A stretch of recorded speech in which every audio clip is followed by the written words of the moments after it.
نوع من انواع الكباب اللي هو بيسموه كباب بيتي او كباب اسكندر هنعمله. وديت مش محتاجين ان انتوا تعملوا كل حاجه، يعني احنا جبنا المكونات زي ما انتوا برضو عندكم المكونات ديت متهيألي في التلاجة. لو عندكم كفته، ممكن كفته لحمه، طماطم، زبادي، وخبز اللي هو هيبقى زي خبز الصاج او الشراك، دوت هيبقى جزء من الحشو اللي انا هعمل بيه الكفته. ممكن الخبز نفسه نقطعه على 2، وبعدين نحط في قلبيه شويه هنا اهوت من الصلصه.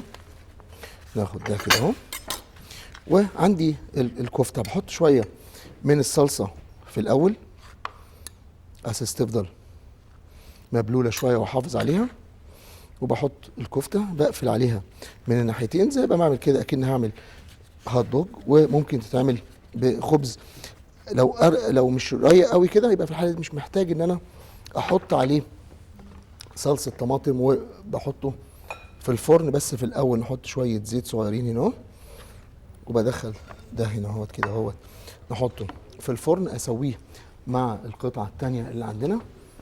يبقى عندنا طبقين هنا اهو. ناخد القطعه اللي احنا عاملينها واقطعها وناخد اتصال. الو.